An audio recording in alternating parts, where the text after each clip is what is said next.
It's been 6 months since schools closed doors following COVID-19 outbreak. Iradukunda Agape Crystal is a senior fall student. She told RBA virtual learning has been another learning curve, which has come with several challenges. Teachers too have been struggling to cope with the new reality.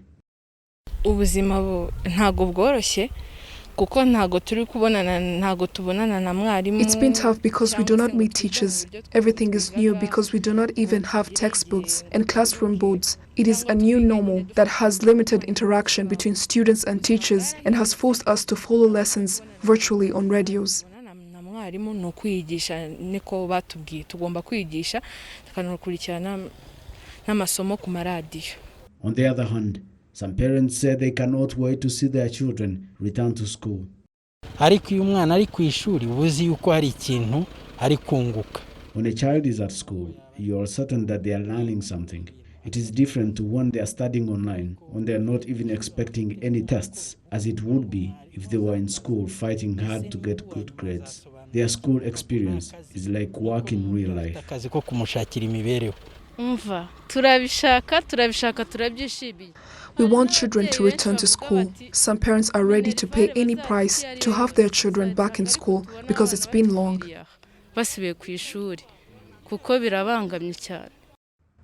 Following the announcement that tertiary institutions will open for students in mid-October and November for candidate classes in primary and secondary schools, learning institutions are busy preparing and establishing facilities in line with COVID-19 prevention guidelines. In Chimisagara, 10 new classrooms are being built, in addition to existing 66 classrooms, to reduce congestion and provide room for social distancing when in-person classes resume.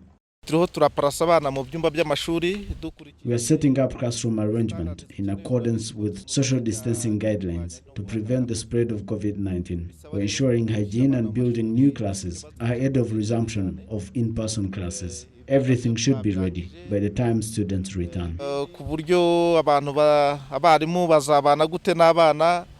the other hand, some schools are far from being ready. Kachiru Primary School, located in Gasabo district in the capital Kigali, is one of some schools that are struggling to implement COVID-19 prevention guidelines. This school, with a population of 1,758 students, has just 29 classrooms.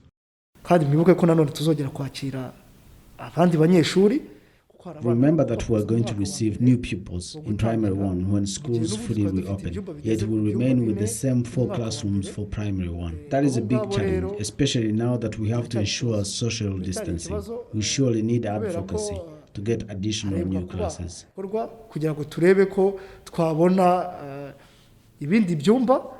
The Ministry of Education says that the 3 months target to build the required number of new classrooms across the country fell short due to a number of challenges, including shortage of building materials. However, the target will be attained by 70% come November, including some 608 new schools across the country, according to the Education Minister, Dr. Valentine Uwamaria. Nagira ngo mbabwire ko muri iyi gahunda yo kubaka ibyumba bishya by'amashuri harimo n'amashuri 608 mashyashya. Under this program of building new classrooms includes the construction of 608 new schools. That means these new schools will enroll learners. Some schools that did not get additional classrooms due to lack of land for expansion will benefit from new neighboring schools that have been established. Some learners will move to new schools to reduce congestion in one school. It is also important to note that schools will open gradually to allow social distancing for those that will start ahead of the rest.